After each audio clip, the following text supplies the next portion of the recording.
Hi. അപ്പോൾ ഒരു അടിപൊളി ചോദ്യം ചോദിക്കട്ടെ? എല്ലാവരും ഉത്തരം പറയാൻ തയ്യാറാണല്ലോ അല്ലേ? അപ്പോൾ ഇന്നത്തെ ചോദ്യം എന്താണെന്ന് വെച്ചാൽ 200 രൂപയ്ക്ക് ചില്ലറ വേണം. മൊത്തം 20 എണ്ണമേ ഉണ്ടാകാൻ പാടുള്ളൂ. എന്നാലോ അതിൽ 10 രൂപ ഉണ്ടാകാനും പാടില്ല. അതെങ്ങനെ സാധിക്കും? മനസ്സിലായോ? ചോദ്യം ഒന്നുകൂടി പറയട്ടെ. 200 രൂപയ്ക്ക് ചില്ലറ വേണം. മൊത്തം 20 എണ്ണമേ ഉണ്ടാകാൻ പാടുള്ളൂ. എന്നാലോ അതിൽ 10 രൂപ ഉണ്ടാകാനും പാടില്ല. ഇതെങ്ങനെ സാധിക്കും? അപ്പോൾ ഇതിൻ്റെ ഉത്തരം അറിയാവുന്നവരെല്ലാം താഴെ കമൻറ്റ് ഇക്കോളൂ. ഞാനൊരു 5 സെക്കൻഡ് വെയിറ്റ് ചെയ്യാം.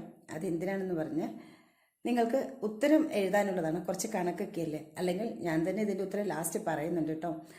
അപ്പം ഒരു 5 സെക്കൻഡ് കൗണ്ട് ചെയ്യട്ടെ. 1 2 3 4 5.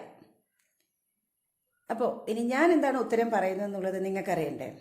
ഇതിൻ്റെ ഉത്തരം 20 എണ്ണം, 200 രൂപ ചില്ലറയാവണം, 20 എണ്ണം കിട്ടുകയും വേണം. അപ്പോൾ അതിൻ്റെ ഉത്തരം എന്താണെന്ന് പറഞ്ഞാൽ 20 രൂപയുടെ 8 നോട്ട്, 5 രൂപയുടെ 6 നോട്ട്, 2 രൂപയുടെ 4 നോട്ട്, 1 രൂപയുടെ 2 നോട്ട്. ഇത് കൂട്ടി നോക്കൂ. 20 എണ്ണം ഉണ്ടാവുകയും ചെയ്യും, 200 രൂപ ആകുകയും ചെയ്യും.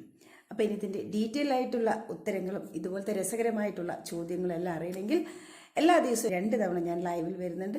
രാത്രി 9 മണിക്കും ഡേ ടൈമിൽ 3 മണിക്കും. മറക്കാതെ എല്ലാവരും കാണണേ. Okay, bye. ലൈവിൽ കാണാം.